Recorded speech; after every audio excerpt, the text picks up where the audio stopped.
Hello friends, exam गुरु YouTube channel में आपका स्वागत है। मैं प्रदीप। आज की वीडियो हमारी पॉलिटी संसद की तीसरी वीडियो होगी।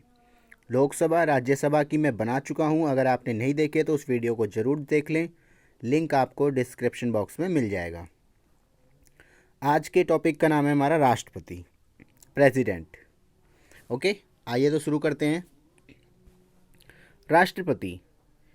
राष्ट्रपति के बारे में अगर आप जानना चाहते हैं तो उसका इनका वर्णन कहाँ पर है?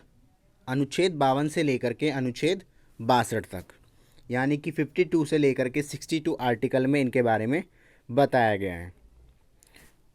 आर्टिकल 52 में क्या कहा गया है? भारत का एक राष्ट्रपति होगा। दैट मीन भारत का एक कौन होंगे? प्रेसिडेंट। राष्ट्रपति जो होंगे प्रेसिडेंट, वो संघ की कार्यपालिका के प्रमुख होते हैं।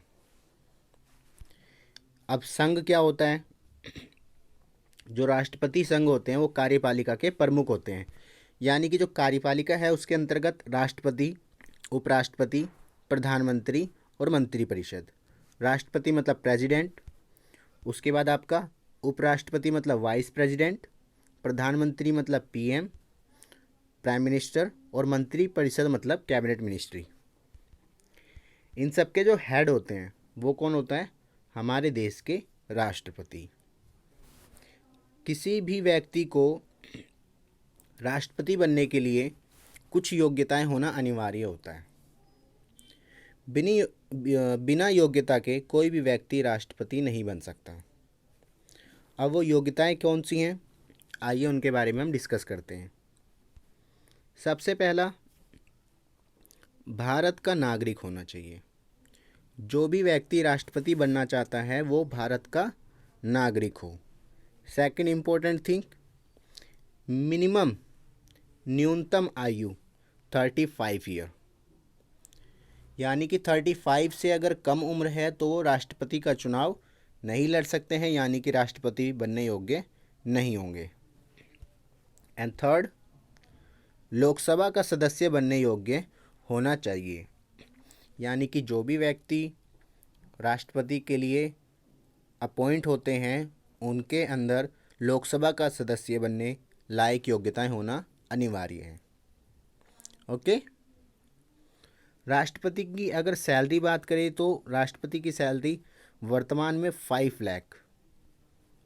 लाख प्रति माह, ठीक है, पर मंथ। जैसे कि अगर हम इनको सालाना कन्वर्ट करते हैं तो सालाना आपका 5 × 12, इट मीन 60 लाख,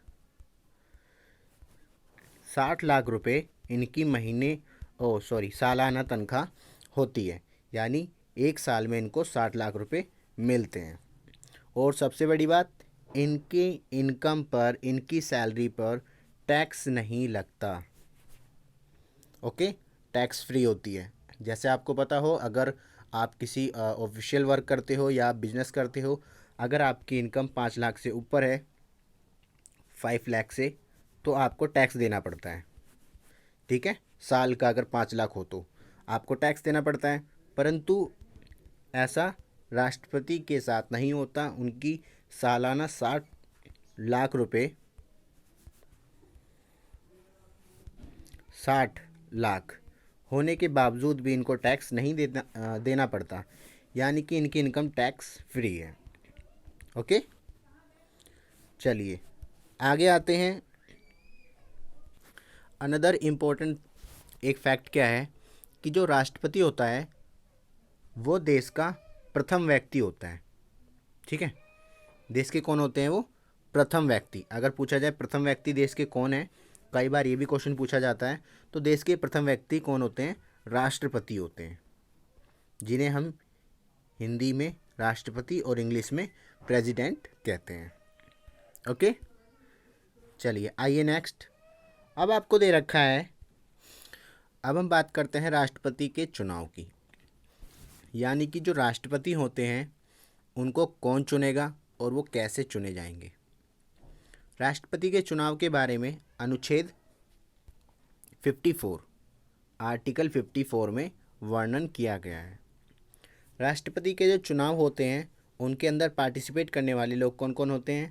पहला, लोकसभा के निर्वाचित सदस्य, राज्यसभा के निर्वाचित सदस्य और एमएलए ऑफ स्टेट्स, ठीक है, यानी कि मेंबर ऑफ लेजिस्लेटिव असेंबली के जो मेंबर होते हैं वो इनका चुनाव करते हैं। मैंने यहाँ पे लिखा निर्वाचित सदस्य क्योंकि आपको पता होगा लोकसभा में 2 सदस्य राष्ट्रपति मनोनीत करते हैं और 12 राज्यसभा में भी राष्ट्रपति मनोनीत करते हैं। इसीलिए इन दोनों को हटा करके जो निर्वाचित सदस्य होते हैं, यानी कि जो लोकसभा और राज्यसभा में चुनकर जाते हैं, सिर्फ वही लोग वोट दे सकते हैं, ठीक है। राष्ट्रपति के लिए कौन? लोकसभा के निर्वाचित सदस्य, यानी कि लोकसभा के जो चुने हुए व्यक्ति हैं, और इसी प्रकार से राज्यसभा के चुने हुए व्यक्ति और एमएलए जो होते हैं वो वोट देते हैं, ठीक है। अगर आपको वीडियो पसंद आ रही है तो वीडियो को लाइक करें, शेयर करें एंड सब्सक्राइब चैनल को ज़रूर करें, ठीक है। चलिए चलते हैं अगली स्लाइड पर।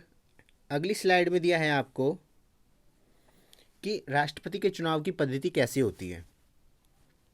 राष्ट्रपति के चुनाव की पद्धति सिंगल ट्रांसफरेबल वोटिंग सिस्टम होता है।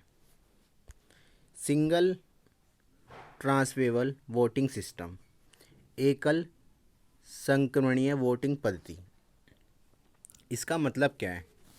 इसमें क्या होता है, जितने भी कैंडिडेट होंगे इसमें सबको वोट देना पड़ता है प्रायोरिटी के आधार पर, ठीक है। सब हमको जितने भी हमें सपोज़ मान लीजिए 3 लोग खड़े हैं राष्ट्रपति के चुनाव के लिए, मीरा कुमार, रामनाथ कोविंद और प्रणब मुखर्जी।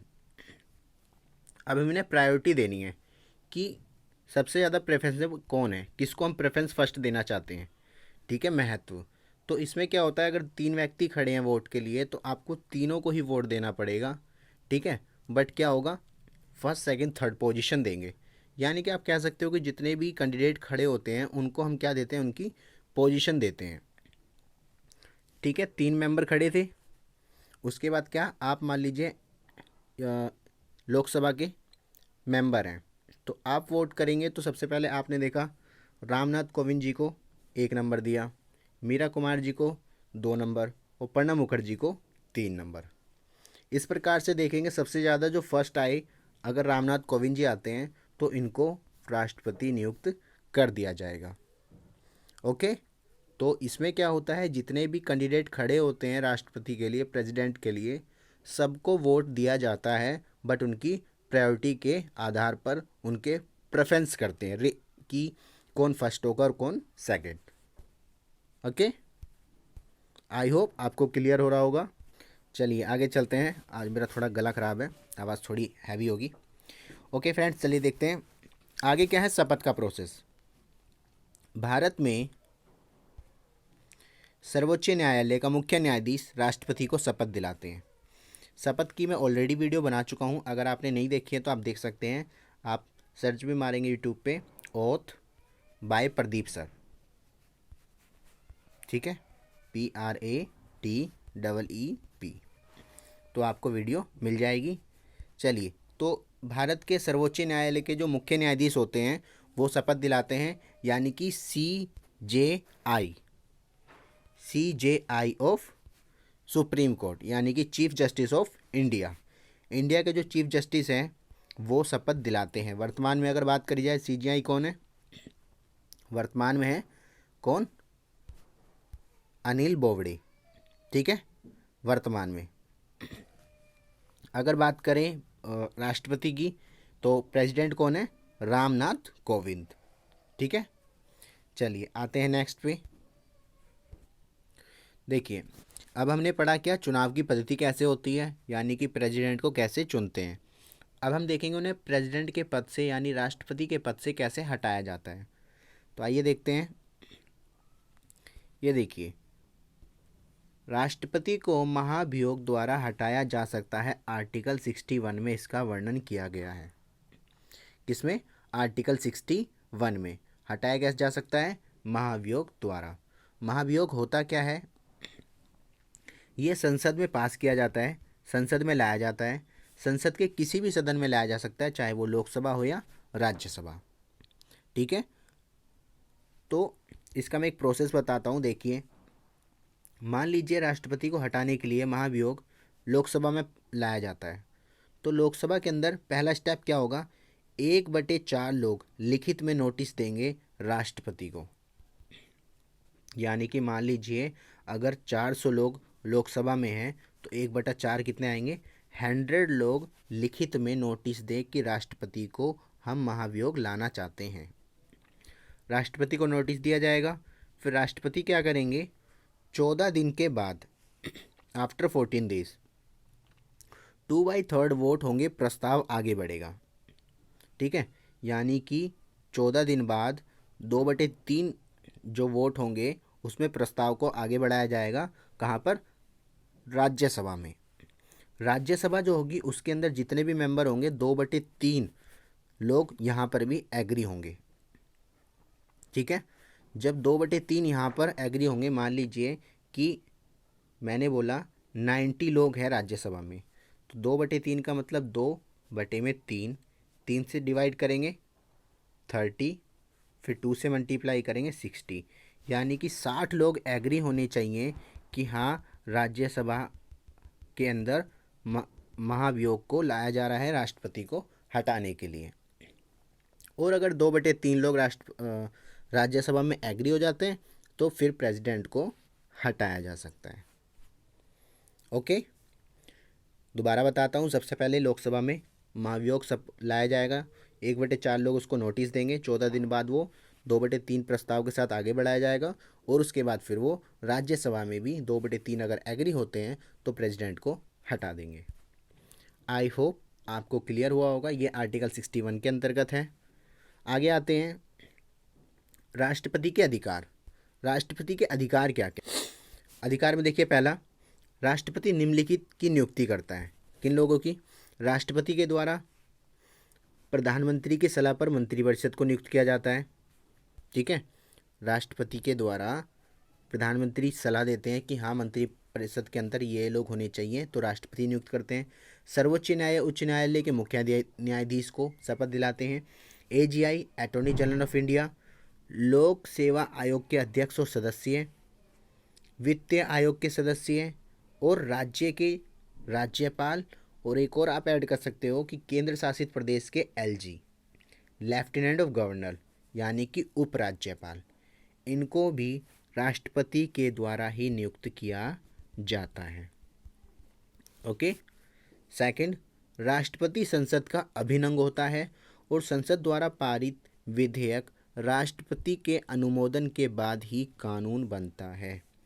यानी कि कोई भी बिल अगर राज्यसभा में पास हो जाता है, लोकसभा में पास हो जाता है, परंतु अगर उस पर जब तक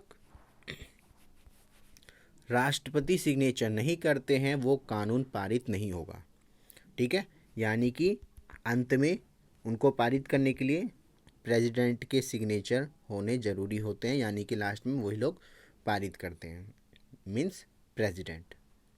ओके, जैसे लोकसभा में बिल बना कोई, ठीक है, मान लीजिए मैं कहता हूँ कि आरक्षण जो है उसके प्रति लोकसभा में एक कानून पास हुआ, उसके बाद फिर राज्यसभा में पास हुआ, अब उसको हमारे देश के प्रेसिडेंट राष्ट्रपति अप्रूवल देंगे, साइन करेंगे, तभी वो बिल पारित हो जाएगा और ऑफिशियली उसको अनाउंस कर दिया जाएगा। ठीक है, चलिए आइए अब आगे आते हैं हम वेरी इंपॉर्टेंट पॉइंट्स अबाउट राष्ट्रपति। देखिए, पहला क्या है, पहला है राष्ट्रपति को अनुच्छेद 72 यानी आर्टिकल 72 के अंतर्गत किसी अपराध के लिए दोषी ठहराए गए व्यक्ति की सज़ा को माफ़ करने की शक्ति है। यानी कि अगर किसी व्यक्ति को फांसी भी होने वाली है तो उसकी फांसी को भी रुकवाया जा सकता है राष्ट्रपति के द्वारा, या कोई दोषी है तो उसको अपराध मुक्त किया जा सकता है प्रेसिडेंट के द्वारा। जैसा कि आपको पता हो, अभी कुछ महीने पहले ही दामनी जो केस था, निर्भया केस, उसके लिए भी माफ़ीनामा अर्जी दी गई थी राष्ट्रपति को। ठीक है, परंतु उन्होंने स्वीकार नहीं किया और फांसी उन्हें हो गई। आगे है सेकंड, देश की तीनों सेनाओं के प्रमुख राष्ट्रपति होते हैं। यानी कि जो हमारी कौन सी है, जल सेना, वायुसेना और थल सेना, वाटर फोर्स, एयर फोर्स और जो हमारी आर्मी है, ठीक है, और वाटर फोर्स को नेवी कहते हैं। इसके जितने भी हेड होंगे, जैसा आपको पता होगा रक्षा मंत्री होते हैं, परंतु उनसे भी ऊपर कौन होता है? राष्ट्रपति। जब कोई सिंगल डिसीजन लेना होता है तो अंत में राष्ट्रपति द्वारा क्विकली लिया जा सकता है। ओके, आगे आते हैं। नेक्स्ट है, राष्ट्रपति अपना त्यागपत्र किसको देंगे? उपराष्ट्रपति को। अगर राष्ट्रपति त्यागपत्र देते हैं तो उन्हें उपराष्ट्रपति को त्यागपत्र देना पड़ता है। संसद के सदस्य चुनने की शक्ति राष्ट्रपति के पास होती है। मैंने आपको बताया था संसद में टोटल 14 मेंबर को अपॉइंट करते हैं, 2 लोकसभा से और 12 राज्यसभा में। लोकसभा में किसको करेंगे? अंग्ला भारतीय समुदाय, एंग्लो इंडियन, और 12 करेंगे किसमें? कला के क्षेत्र में, साहित्य के क्षेत्र में, पत्रिका के क्षेत्र में, विज्ञान और सामाजिक कार्यों के क्षेत्र में राष्ट्रपति अपॉइंट करते हैं 12 मेंबर को। नेक्स्ट, एक और चीज़, जो राष्ट्रपति होते हैं लोकसभा और राज्यसभा की संयुक्त बैठक बुला सकते हैं। ओके, राष्ट्रपति के कहने पे ही लोकसभा और राज्यसभा की संयुक्त बैठक का बुलावा किया जाता है, यानी कि उनको बुलाया जाता है। जब कोई फैसला लेना होता है, कड़क फैसला लेना होता है, ज़रूरी फैसले होते हैं, तो उसके लिए क्या होता है, राज्यसभा और लोकसभा दोनों को एक साथ बुला लिया जाता है और वहीं पे सारे नियम बना दिए जाते हैं। ठीक है, चलिए आइए आगे बात करते हैं।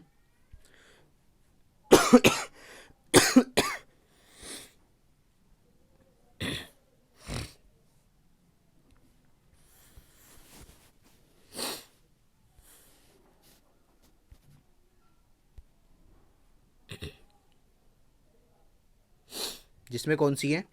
संविधान के 3 प्रकार की शक्तियों का वर्णन किया गया। पहला, आर्टिकल 352, आर्टिकल 356, आर्टिकल 307।